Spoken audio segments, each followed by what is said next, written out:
Welcome to Folk Tales. I'm Dominic Zammit, director at Boatfolk, and throughout this series I'll be joined by a wealth of guests from the UK's boating community who will be sharing their stories of lives spent in, on or by the water. This is a podcast by Boatfolk for Boatfolk, and I hope you enjoy listening. Today I'm joined by Fiona Cloke, Olympic organiser, environmental champion, Atlantic sailor, executive coach, and the list goes on. Fiona, really great to have you on with us today. How are you doing? I'm fine, thank you. Thank you very much for inviting me to join you. It's a great privilege. You're very welcome. We love having people both within and outside of the Boatfolk community. You're not a berth holder, but you're a very honorary member of our community. So thanks for joining us. Look, we've got a whole load we could talk to you about. And I really wanted to start simple and ask you where you're from and where did you grow up? So I live in Winchester, nicely positioned for me to be able to get to the coast easily to go sailing. I grew up in Leicestershire.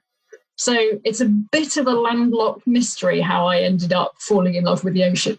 Yeah, well, when did you first set foot on a boat? I was about 13 and my cousins live on the Essex-Suffolk borders and we got shipped off to a summer holiday camp. So I was sailing wayfarers and toppers in the glorious proximity to the Bradwell nuclear power station, which gave all of those man overboard drills a certain kind of green glow edge. Absolutely. And was it love at first sail or was it more tentative than that? No, I loved it. I'd always loved the sea, even long before then. But actually, the minute I got on a boat, I was like, this is my thing. But equally not very easy to do when you live slap in the middle of the country. And actually, right from the beginning, I loved ocean sailing. Yeah. I'm not a big fan of what I call pond sailing, although I might possibly make an exception for Lake Michigan, which is big enough as a pond to almost feel like it's ocean. Understandable. You've done some amazing achievements on the water. Talk to us a little bit about your Transat adventure. Oh, goodness. I crossed the Atlantic in 2018 as part of a delivery crew. 20 days from Gibraltar to Barbados. We left in a Force 8-9, so the first 3 days were pretty rubbish. And then the weather just got better. What's not to like? So, and having that amount of space and time away from everyone else is a life changer, literally. Because when in today's currently crazy busy, too many devices world, do you have that luxury? It's phenomenal. I read loads of books. I spent a long time staring at the horizon. I used to be on dawn patrol for the flying fish. So you get these crazy little flying fish. Well, some of them are little and some of them are really big. And considering I was on quite a big boat, it was on a 75-footer, they have an amazing trajectory and manage to land themselves on deck overnight. So the minute it gets light in the morning, whoever's on watch at the time has to go and do the flying fish patrol. Because if you leave them on deck, they stink as it gets warm. It's a really bad smell. The Bajans in Barbados, they eat them, flying fish burger. But on deck, when you find that they've kind of got themselves under a rib or something, it's not good. But they also really freak you out in the middle of the night, because there was one night I was on watch and I'm sitting minding my own business, I'm in the middle of the Atlantic, there's nothing around us, occasionally looking at nav and checking that we're still going in the right direction. And this flying fish literally came over and skimmed my shoulder. And I squeaked because it completely freaked me out. It's like 3 o'clock in the morning. In the dark. To the point the skipper woke up because I must have squeaked quite loud. He was like, "Are you all right?" And I'm like, yes, it's okay. And there's just this flying fish kind of flapping around the cockpit. Fantastic. What made you decide to do it in the first place? What was it that inspired you to take it on? Since 2007, I've been offshore racing. So I think I've done, 20-odd thousand miles at sea. Mostly with JOG, so the Junior Offshore Group, which I helped run for a while. And I'd done quite a lot of racing through long races. So we raced down to Ponderibia in northern Spain. We were very proud to win a crazy race, mostly in a Force 8 in headwinds, all the way down to Cascais, just outside Lisbon. So, ticked off the Fastnet, which was a walk in the park after the Cascais race, which we had 50 knots over the deck and it's lying sideways in the water at one point off the coast of Portugal. But we also did 50 miles at sea in just under 3 hours. It's the most insane sailing probably I will ever see, in a 36-foot boat. So properly nuts. We all had arms of jelly after that. Wow. And so it was just it was something I always wanted to do, and the opportunity came up, so I couldn't say no, really. Fair enough. I can't blame you. I mean, as well as sailing, you've obviously had a really successful and very varied career. Can you give us a whistle-stop tour of the highlights and the lowlights? Oh, goodness. Well, highlights, lowlights, there's so many. More highs than lows, fortunately. So I speak 4 languages, which helps. So I think I grew up in quite an international environment. So I've pretty much always had international jobs. So I started my career as the brand manager for Mr. Potato Head. Amazing.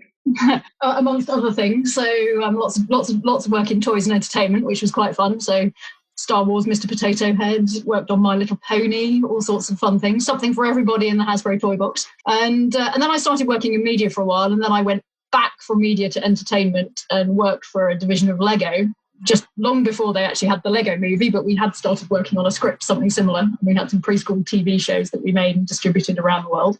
Incredible. So that saw me traveling a huge amount.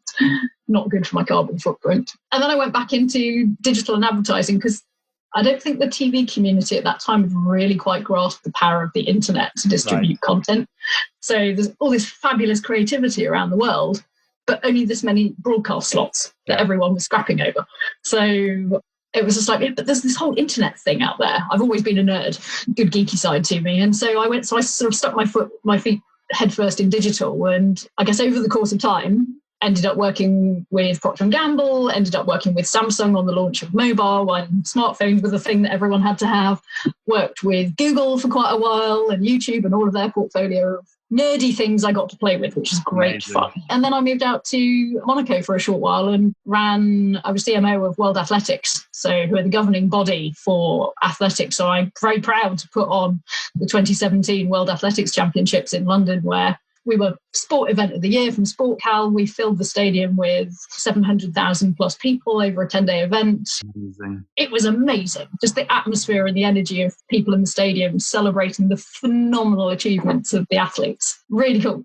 But again, another crazy travel world. You got in the way of my sailing. No, I bet. And I was going to ask, what role has sailing played throughout your career, or does it take the back seat, or is it always front of mind? I know sailing's my sanity saver in a crazy busy advertising media world. It's where I go to actually do my best thinking at 2:00 in the morning, somewhere around the shipping lanes on my way to France overnight on a jog race.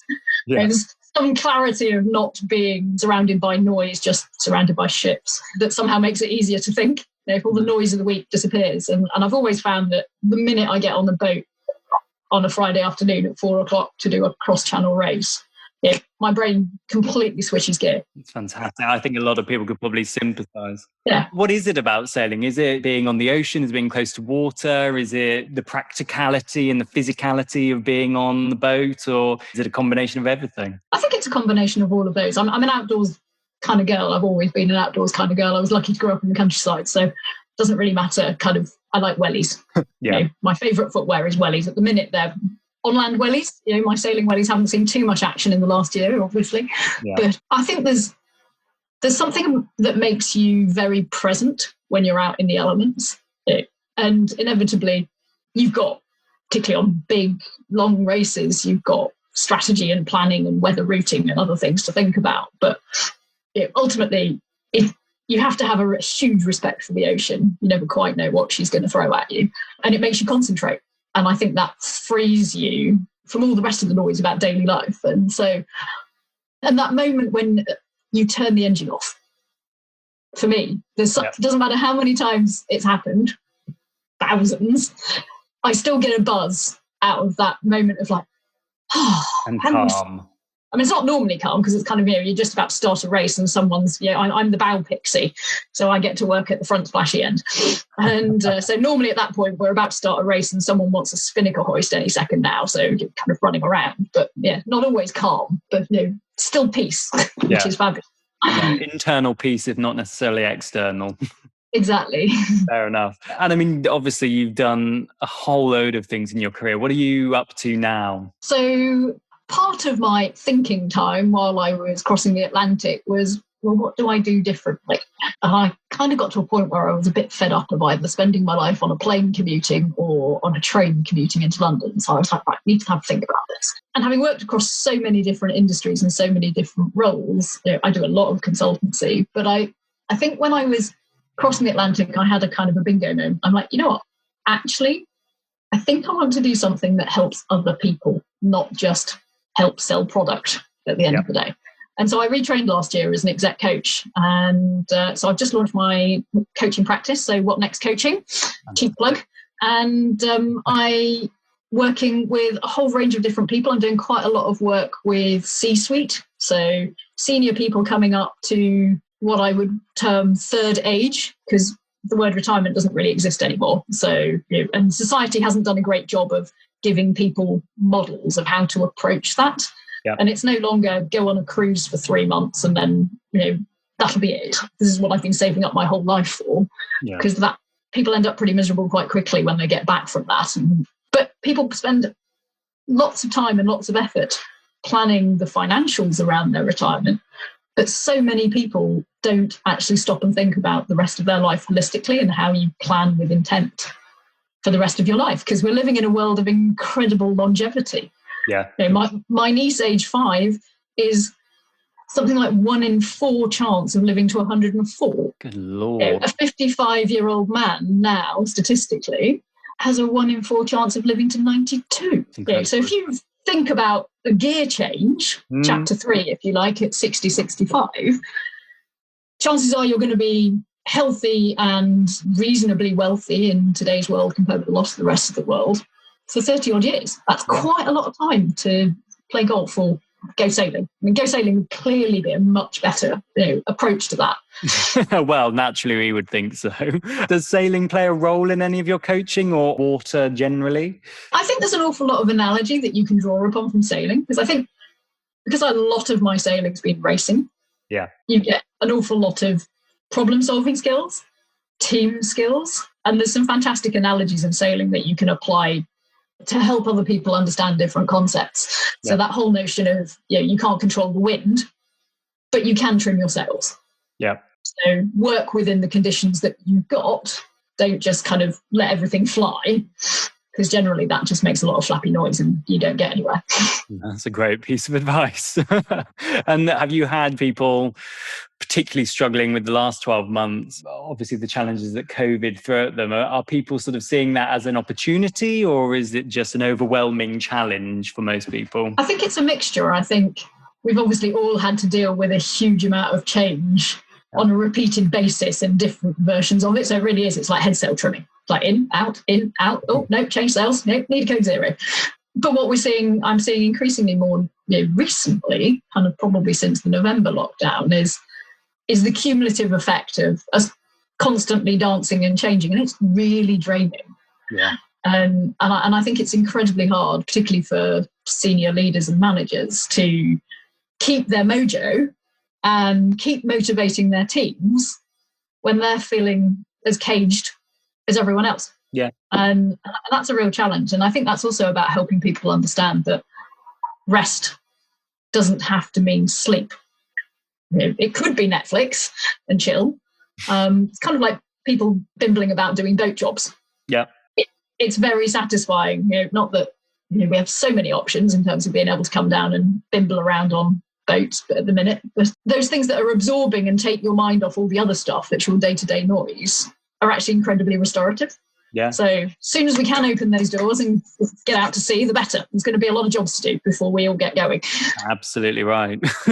One question that we've been mulling over here at Boat Folk and that I'm keen to get your view on is there genuinely a therapeutic benefit to being on the water, do you think? 100%. I mean, there's so many studies about being out in nature. Yeah. About understanding that you are part of an ecosystem. Yep. It's about being present in your environment. So something I read recently that made a really good point, and it was kind of, there is a big difference between worrying and planning.